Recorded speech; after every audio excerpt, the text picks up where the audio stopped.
Hello दोस्तों, स्वागत है आपका मनी हार्वेस्टिंग की एक और वीडियो में।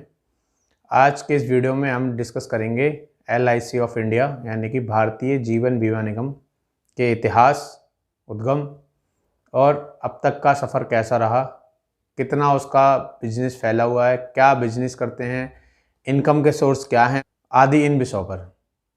तो आइए शुरू करते हैं आज का वीडियो। साथ ही आपको ये भी बताएंगे कि बहुत जल्द LIC का IPO यानी कि इनिशियल पब्लिक ऑफ़र आने वाला है, जिसकी डेट बहुत जल्द अनाउंस होने वाली है। तो IPO को लेकर हमारी क्या राय है और आपको क्या करना चाहिए, ये भी हम आपको बताएंगे। बाकी IPO की डिटेल आने के बाद एक और वीडियो बनाएंगे, उसमें हम प्रॉपर IPO पर, LIC के IPO पर डिस्कस करेंगे। तो आइए शुरू करते हैं आज का वीडियो। आज के वीडियो का टॉपिक है हिस्ट्री ऑफ LIC का इतिहास, LIC का बिजनेस। आज का वीडियो शुरू करें उससे पहले अगर आप इस वीडियो को YouTube पर देख रहे हैं तो चैनल को सब्सक्राइब करना ना भूलें, साथ ही बेल आइकन दबाएं ताकि आने वाले वीडियोस का नोटिफिकेशन आपको टाइम पर मिलता रहे। तो आइए शुरू करते हैं आज का वीडियो। आज के वीडियो का टॉपिक है LIC यानी कि life insurance corporation of India, या हिंदी में कहें तो भारतीय जीवन बीमा निगम। जी हाँ, ये भारत की सबसे बड़ी इंश्योरेंस कंपनी है। सबसे पहले समझते हैं कि LIC का गठन कैसे हुआ, LIC कैसे शुरुआत हुई, कब LIC की स्थापना हुई। बात सन 1956 की है। दिन था 18 जून 1956। 18 जून 1956 को भारतीय संसद में एक अधिनियम या एक बिल पास होता है जिसको कहा गया भारतीय जीवन बीमा अधिनियम 1956। भारतीय जीवन बीमा अधिनियम 1956 के पारित होने के बाद हमारे देश में सभी बीमा कंपनियों का राष्ट्रीयकरण किया गया।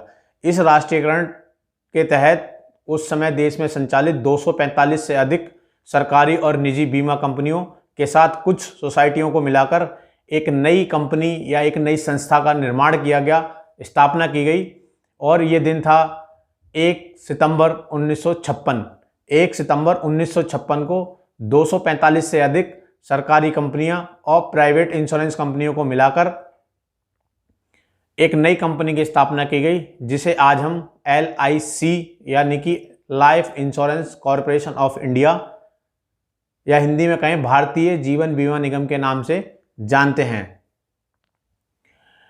भारतीय जीवन बीमा निगम आज के समय में हिंदुस्तान की सबसे बड़ी जीवन बीमा कंपनी के साथ साथ दुनिया की 5वीं सबसे बड़ी बीमा कंपनी और संपत्ति के हिसाब से दुनिया की 10वीं सबसे बड़ी बीमा कंपनी है। साथ ही भारतीय जीवन बीमा निगम यानी कि LIC हमारे देश की एक बहुत बड़ी निवेशक कंपनी भी है। तो ये तो था भारतीय जीवन बीमा निगम का इतिहास। आइए अब समझते हैं LIC का बिजनेस क्या है, LIC कैसे काम करती है, LIC का सोर्स ऑफ इनकम क्या है। तो जैसा कि मैंने बताया कि LIC की स्थापना 1 सितंबर 1956 को की गई थी। उस समय 5 करोड़ रुपए से LIC की शुरुआत की गई थी, जो कि आज के समय में बढ़कर 39.56 ट्रिलियन तक पहुंच चुका है। जो कि अगर मैं इसका कंपैरिजन करूं तो दुनिया के 75% देश ऐसे हैं जिनका GDP LIC के आज के जो टोटल वैल्यूशन है उससे कम है। अगर LIC के स्ट्रक्चर की बात करी जाए तो LIC के टोटल एम्प्लॉयज़ की संख्या लगभग 2 लाख है। LIC के पास जो एजेंट हैं, जो कि ग्राउंड पे काम करते हैं, जो कि देश के कोने कोने में फैले हुए हैं, उनकी संख्या लगभग 20 लाख के आसपास है। और अगर पॉलिसी होल्डर की बात करें तो 2022 का जो लास्ट अपडेट है उसके हिसाब से LIC के पास 37 करोड़ पॉलिसी होल्डर हैं। पॉलिसी होल्डर के हिसाब से अगर देखा जाए तो LIC के जो पॉलिसी होल्डर की संख्या है वो लगभग US की पॉपुलेशन के बराबर है। अगर LIC के पॉलिसी होल्डर को एक आइलैंड पे इकट्ठा कर दिया जाए तो वह दुनिया का चौथा सबसे बड़ा देश बन जाएगा। तो आप इस चीज़ से अंदाज़ा लगा सकते हैं कि LIC कितनी बड़ी कंपनी है और उसका रेवेन्यू और उसका प्रॉफिट कितना होगा। अगर LIC के ऑफिसेस की बात की जाए तो आज के समय में LIC के पास 2048 फुल्ली कंप्यूटराइज ब्रांच हैं। उसके अलावा 8 जोनल ऑफिस हैं। उसके अलावा 113 डिविजनल ऑफिस हैं, जिनके साथ या जिनकी सहायता से LIC पूरे भारतवर्ष में ही नहीं बल्कि भारत के बाहर भी अपनी सेवाएं प्रदान कर रहा है। आपने बिल्कुल सही सुना, LIC सिर्फ भारत तक ही सीमित नहीं है। LIC का कारोबार भारत के बाहर भी 14 देशों में अलग अलग कंपनियों के साथ वहां पर अपनी सेवाएं प्रदान करता है, जिनमें Mauritius, Fiji, England, Bahrain, Nepal, Sri Lanka, Bangladesh आदि प्रमुख देश हैं। अगर LIC के प्रोडक्ट की बात करें तो LIC इस समय 32 टाइप के पर्सनल प्रोडक्ट और 10 टाइप के ग्रुप प्रोडक्ट्स में सर्विस दे रहा है। अगर पर्सनल प्रोडक्ट की बात करें तो कंपनी के जो 32 पर्सनल प्रोडक्ट हैं उनमें life insurance, health insurance, pension scheme जैसी अनेकों लाभदायक सुविधाएं हैं या लाभदायक सेवाएं हैं जिनका लाभ भारतीय और भारत के बाहर भी लोग उठा रहे हैं। और अगर वहीं ग्रुप प्रोडक्ट की बात करें तो उनमें इसी तरीके से group pension, group insurance, group health insurance आदि प्रोडक्ट हैं जिनके द्वारा LIC अपना कारोबार चला रही है। ये तो था LIC का बिजनेस स्ट्रक्चर या बिजनेस मॉडल कि LIC का बिजनेस किस तरीके से मैनेज होता है, कौन कौन लोग, कितनी संख्या में लोग उनके साथ जुड़े हुए हैं। अब आप ये सोच रहे होंगे कि LIC पॉलिसी तो करती है बट इसके अलावा उसका सोर्स ऑफ इनकम क्या है। जैसा कि मैंने आपको स्टार्टिंग में बताया, LIC भारत की एक मुख्य और बड़ी निवेशक कंपनी है। इसका मतलब कि LIC भारतीय शेयर बाजार में भी पैसा इन्वेस्ट करती है और साथ ही और भी सरकारी कार्यों में पैसा का निवेश करती है। LIC के द्वारा कितना पैसा शेयर मार्केट में इन्वेस्ट किया जाता है और कितना बाकी के सरकारी कार्यों में, अब इसको समझते हैं। सबसे पहले बात करते हैं कि LIC शेयर मार्केट में कितना इन्वेस्टमेंट करती है। एक रिपोर्ट के अनुसार 31 दिसंबर तक LIC के पास भारतीय शेयर बाजार में लिस्टेड कंपनियों में से 278 मुख्य कंपनियों में 1% या उससे ज़्यादा की हिस्सेदारी है। अगर इसको इंश्योरेंस सेक्टर में कंपेयर किया जाए तो इंश्योरेंस सेक्टर से स्टॉक मार्केट में जितना भी इन्वेस्टमेंट आता है उसका 77% अकेले LIC करता है, जो कि एक बहुत बड़ा नंबर है। अगर हम इंडिविजुअल कंपनी के हिसाब से देखें तो भारत की सबसे बड़ी कंपनी जो कि विभिन्न सेक्टर में काम करती है, जिसका नाम है रिलायंस इंडस्ट्रीज, उसमें LIC का 6.13% स्टेक है। इसके अलावा अगर हम बैंकिंग सेक्टर की बात करें तो स्टेट बैंक में 10%, ICICI बैंक में 6.7%, एक्सिस बैंक में 10%, IDBI बैंक में 51% और येस बैंक में 4 से 5% तक LIC की हिस्सेदारी है। वहीं अगर हम स्टील सेक्टर में बात करें तो टाटा स्टील में 14% और सेल यानी कि स्टील अथॉरिटी ऑफ इंडिया में LIC की 8.69% की हिस्सेदारी है।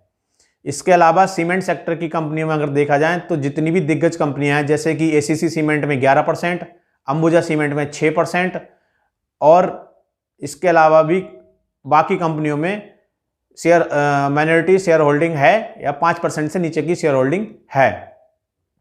इसके अलावा अगर कंस्ट्रक्शन की सबसे बड़ी कंपनी जो कि भारत में सबसे बड़ी कंपनी है जिसको हम L&T के नाम से जानते हैं, उसमें LIC का 17.99% यानी कि 18% का हिस्सा LIC का है।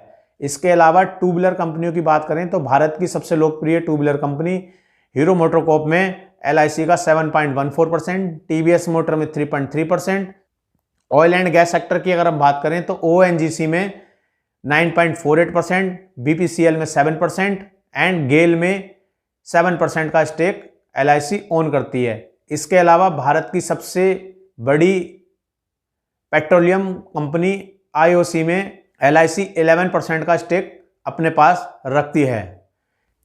साथ ही भारत की दिग्गज कंपनी ITC में LIC की 16.29% की हिस्सेदारी है, जो कि ITC के बाद सबसे बड़ा प्रमोटर है। अगर हम टेक्नोलॉजी सेक्टर की कंपनियों में बात करें तो भारत की बड़ी कंपनियां जैसे कि TCS में 4%, इन्फोसिस में 7% और विप्रो में 4.69% की हिस्सेदारी LIC रखता है। साथ ही अगर हम डिफेंस सेक्टर की बात करें तो भारत की जानी मानी डिफेंस सेक्टर की कंपनी HAL यानी कि हिंदुस्तान एरोनॉटिक्स लिमिटेड में 7% की हिस्सेदारी LIC की है। वहीं BHEL यानी कि भारत हैवी इलेक्ट्रिक लिमिटेड में भी LIC की 14.99 यानी कि 15% की हिस्सेदारी है। वहीं भारतीय शेयर बाजार के सूचकांक NSE यानी कि नेशनल स्टॉक एक्सचेंज में भी LIC 12% की हिस्सेदारी रखती है। जितने भी नाम मैंने आपको अभी तक बताए ये वो कंपनियां हैं जिनमें LIC का मेजर स्टॉक होल्डिंग है। इसके अलावा बहुत सी ऐसी कंपनी हैं जिनमें माइनॉरिटी स्टॉक होल्डिंग LIC की तरफ से है, जो कि 5% या उससे कम है, 2% या उससे भी कम है। LIC के पास जो भी पैसा पॉलिसी बेचकर इकट्ठा होता है उसका केवल 24% ही वह शेयर मार्केट में लगाती है और उस 24% की वैल्यूएशन ही लगभग 10 ट्रिलियन है, क्योंकि LIC की टोटल वैल्यूएशन इस समय लगभग 40 ट्रिलियन हो चुकी है। अब आप सोच रहे होंगे कि बाकी के 75-76% पैसे का LIC क्या करती है, तो मैं आपको बता दूं कि LIC अपना मैक्सिमम शेयर जो है वो सरकारी बॉन्ड्स में इन्वेस्ट करती है, यानी कि जो भी उसकी इनकम है उसका मैक्सिमम हिस्सा सरकारी बॉन्ड में इन्वेस्ट करती है और उस पैसे का इस्तेमाल गवर्नमेंट देश के विकास कार्यों के लिए करती है।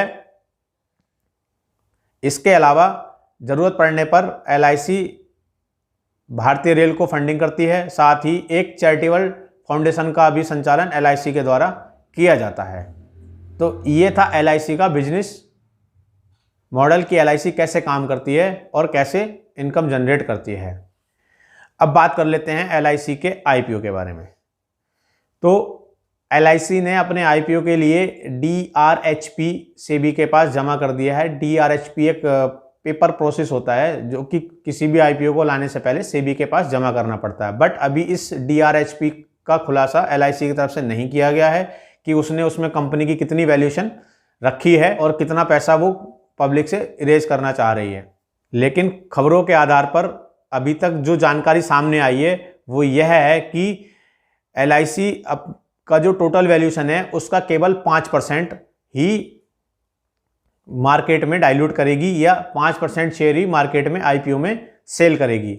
और जो अभी और जानकारी आई है उसके हिसाब से LIC का जो 5% स्टैक बेचेगी अपना, उसमें 35% रिटेल इन्वेस्टर के लिए रिजर्व होगा, 10% उसके पॉलिसी होल्डर के लिए रिजर्व होगा और 5% उसके एम्प्लॉयज़ के लिए रिजर्व होगा। पॉलिसी होल्डर के लिए LIC 10% का स्पेशल डिस्काउंट भी ला सकती है, लेकिन अभी इन सारी बातों की पुष्टि LIC की तरफ से पूर्णता नहीं हुई है। जैसे ही LIC का DRHP सेबी से अप्रूव हो जाएगा, इन सारी बातों की जानकारी आ जाएगी। उस पर फिर एक मैं पूरा सेपरेट वीडियो आपके लिए बनाऊंगा कि LIC के IPO में आपको इन्वेस्ट करना चाहिए तो कितना करना चाहिए, नहीं करना चाहिए तो क्यों नहीं करना चाहिए, और LIC की इस समय क्या स्ट्रेंथ है। साथ ही वो बातें भी बताऊंगा जो हर कोई नहीं बताता कि LIC में क्या क्या कमियां हैं जो कि फ्यूचर में चलकर उसके बिजनेस को इम्पैक्ट कर सकती हैं, ताकि आप अच्छे से विश्लेषण कर सकें कि हमें LIC के IPO में पैसे लगाने हैं कि नहीं। लेकिन इससे पहले मैं आपको बता दूं कि IPO में अप्लाई करने के लिए डीमैट अकाउंट की ज़रूरत पड़ती है, और अगर अभी तक भी आपने डीमैट अकाउंट नहीं खोला है तो आज ही डीमैट अकाउंट खोल लीजिए, क्योंकि LIC के IPO की डेट कभी भी आ सकती है। और LIC के IPO में इन्वेस्ट करने के लिए आपको अपना पैन कार्ड अपनी पॉलिसी से लिंक करना होगा। आई होप वो सब आप लोगों ने कर लिया होगा, अगर नहीं किया है तो उसको भी जल्दी से कर लें। आई होप आज का वीडियो आपको पसंद आया होगा। अगर आपको आज का वीडियो पसंद आया तो एक लाइक ज़रूर करें, और साथ ही इस वीडियो को अपने दोस्तों अपने रिश्तेदारों के साथ ज़्यादा से ज़्यादा शेयर करें, ताकि वो भी LIC के इस इतिहास को समझ सकें जिसको कि बहुत कम लोग जानते हैं। सभी लोगों को, और हो सकता है बहुत से LIC में काम करने वाले एजेंट्स भी ऐसे हों जिनको ये ना पता हो कि LIC में टोटल कितनी पॉलिसी होल्डर्स हैं, कि LIC अपने आप में एक कंट्री के बराबर पॉलिसी होल्डर अपने पास रखता है, जो कि दुनिया का चौथा सबसे बड़ा देश बन सकता है। तो ऐसी रोचक जानकारी सब में फैलाएं, अपने दोस्तों अपने रिश्तेदारों के साथ इस वीडियो को ज़्यादा से ज़्यादा शेयर करें, और अगर वीडियो पसंद आया हो तो एक लाइक ज़रूर करें और चैनल को सब्सक्राइब करें। थैंक यू, धन्यवाद, जय हिंद।